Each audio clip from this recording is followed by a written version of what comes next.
Hey, welcome back to the road to the Great Canadian Open Winter 2026. This is episode 6, where I'm hopefully going to be wrapping up the last base coats on my Peasant Militia. So this series follows me as I take an hour a day to paint up my Brotherhood Without Banners army for Song of Ice and Fire, just to show what a person can achieve if they're willing to put in about an hour's worth of time of painting on a daily basis. So let's see where I'm at and let's see where we're going. Here's where we left off. So last thing I did last session was I did the banner of the bright yellow. Not sure if I love it. I did the wildwood on the shafts of the spears and the weapons and the hair.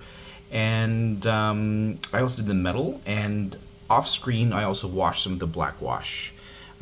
So I spent a bit over an hour last session, which is totally fine. Again, the idea is if you put in about an hour's worth of time, how much can you get done? So I'm pretty much down to just the brown straps that go across the models. There's a lot of them, and they're quite fine details. It'd be pretty precise not to get it on other parts. So this might take me the full hour. So let's get going, see how far we can go. 1 hour starts now. Okay, 45 minutes later, and we are back. We went in, we painted all the straps with snakebite leather. It was quite tedious, I found, to paint them entirely one at a time. So what I did instead was I went to all the straps around the legs first and all the miniatures. Then most of them had some sort of pouch, which I would paint. And then they had some sort of little mini pouch on the other side I would paint. And then I would do the strap going across their chest. So I just kind of did, like in steps, sections of brown instead of doing one miniature at a time. I just found it, for some reason, more rewarding, I guess, because I could be like, all right, done the boots on this guy, move on, move on, move on, move on, move on. So all the painting is pretty much done. The only thing left you can see is I've got a couple of hair pieces to finish. And I'll probably do a blonde, a brunette, no, sorry, a blonde, a redhead, and an older dude. And that I probably won't contrast. I might put a base coat and a wash for that effect on. So I'll be back hopefully soon with some hair. And we're back. Base coats are done. So this guy here, I made him a redhead. I did a little bit of Mephiston red with a bit of Dryad bark. Then I washed with Agrax Earthshade. This guy here was Ulthuan Grey, the old man with the black wash and on oil. This guy here, the blonde, I did... it's a bone color from another company. I think maybe a pallid flesh kind of color might be good. Kind of a bleach bone color, and then I put a Reichland flesh wash as a wash. So the peasants are now fully base coated, and again, if you wanted to stop here and base your models, I think you'd be okay. Like, these guys look pretty good for tabletop standard. They don't look done, and that's because the bases aren't done. It's quite shocking how complete models can look once you base them. So, they don't look quite as good as they could. But like I mentioned earlier, I'm actually going to kick it up a notch by adding an oil wash, and that I will save for the next session. So let's have some final thoughts.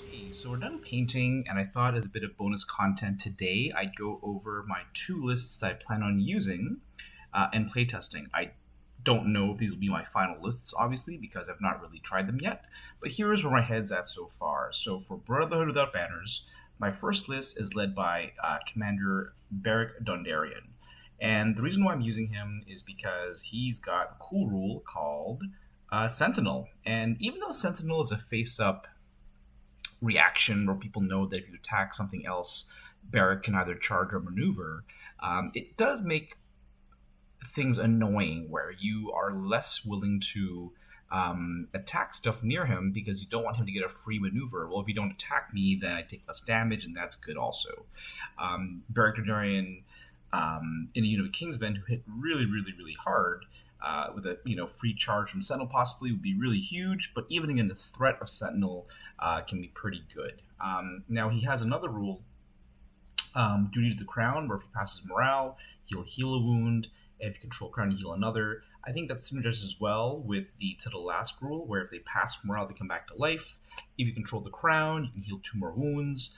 I don't remember all the Brotherhood tricks, but I seem to recall there's lots of healing in the list, in the cards, etc. So hard-hitting hammer sounds like a good start. Then we have the Brotherhood Sworn Knights, who, honestly, for 8 points, don't hit super hard. But I guess they're good in a grind. Unlike Lance Cav, who have 9 attacks on the charge with Sundering, they're going to have only 7 on the charge, but next round they'll have 7 versus 6. Plus, they have some other bonuses. They may get rerolls if your opponent does not control the crown. And of course, they can heal friends with them too to keep your sustain up. They're quite tanky themselves, with a 3 up, 5 up, so having Cav always good. I gave them a Fortune Seeker. The idea behind the Fortune Seeker was, again, to lean into the healing, the idea that if they pass from all, they heal a wound, and if your opponent does not control the bag, the Motivated by Coin rule kicks in, which could give them rerolls, but again, can also heal them as well. Then we have the Brotherhood Archers, who I really like because they have a decent shot profile without any special rules. 7 attacks and freeze is just a decent attack profile. But their best rule, in my opinion, is their order to see full reposition, which allows you to do a 3-inch maneuver. The maneuver is pretty clutch because it involves pivoting, which can get you some cool angles. And if you're able to continuously reposition yourself into your opponent's flank, the shots become quite dangerous with precision and vicious. Hot Pie is there as an attachment because when they activate, you can remove a token. Typically, people will tend to weaken your archers. They can't be weakened when they activate, essentially. And some extra healing as well. And lastly, we've got Golden Company Swordsman. I just wanted another hammer unit in the army. This is going to be a 4 combat activation list, so every unit needs to be pretty decent. Even though they've got nerf from their heyday, I've played against them recently, and they're still punchy. Critical Blow and Sundering is no joke when they go on the offense. And in the unit, I have Gendry, who gives them resilience. And resilience is good because it means that you can go on the offense with adaptive style and still have a defensive bonus. The one weakness that this unit has is that they're quite susceptible to the Tywin Bomb from Lancers, which is very popular in the meta and in my area in particular. It means that all their cool defensive rules don't kick in, so you have to be careful not to be a victim of a Tywin Bomb. And then for NCUs, we've got Toasta Highheart. When I first saw her, I wasn't too impressed. Plus, when morale didn't seem that good. But the second part's pretty clutch, where if a rank gets destroyed, your opponent is much less likely to hit you a second time with the same unit because they'll become vulnerable and weakened. And in practice, the plus one morale, I remember being quite meaningful because a lot of your cards rely on you passing morale to kick in. So having plus one to your roll is solid. Varus is there just for utility. Just having extra abilities to shift, deal hits, heal extra is always useful. And I wasn't sure for my third NCU. I chose Thoros over Ravella. Not sure why. So it sounds like this might be the more aggressive option, where if I destroy ranks, and this list is very, very punchy, I'll gain tokens. Tokens can be used to heal. Is he better than Ravella? I'm not really sure, and I guess we're going to find out. The second list I have, so this list is, again, a 4 combat unit, but everyone's pretty elite. I wanted my second list to be very different, so I went with a Lady Stoneheart / Lady Caitlyn kind of list. This one is 8 activations with 5 combat units, 3 NCUs. So we've got Lady Stark in Baratheon Halberdiers. So I wasn't really sure where to put her at first. Her rules, her visage, and intimidating presence means that she wants to fight and she wants to have lots of ranks. So I wanted to put her in a tough unit. And for 6 points, I couldn't think of anything much tougher than Baratheon Halberdiers with their natural 3-up save. So I think that sounds good. One of her cards, the clutch card that I'm really looking for, is Vengeance and Blood. It's kind of like Fury for the Fallen from Eddard Stark, which allows her to charge or attack after her opponent completes an attack. So I wanted her to be in a unit that can also slap kind of hard. Now, honestly, with 7 attacks being on 4s, it's not super hard, but hopefully the Sundering and repeated attacks will allow them to grind through the opponent. The second unit is the 2 Peasant Levies. So the Peasant Levies are just cheap 4-point activations, there to, buy time for your real units to activate properly. Tom Seven Strings is in there for taunt. Again, I don't really mind if you charge the peasants. They're kind of meant there to be charged and take the first hits that my good units can roll in. Second unit's got Edric Dane, just to add a little bit of extra healing when they retreat with regroup. We got the Archers with Hot Buy, as mentioned earlier, and the same Brotherhood Sword Knight. So in this list, There's really only two hammers, being the Sword Knights and the Halberdiers.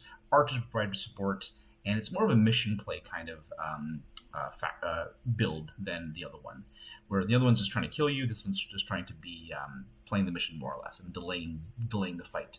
For NCUs, I chose Varus again because he's versatile, goes to High Heart again, particularly good with peasants because you don't want the peasants being too tapped, and Shay because of her versatility. So this kind of tells you how inexperienced I am with the list so far. I know that Brotherhood don't have a lot of choices anyway, but I chose Varus and Shay because they're just generally useful.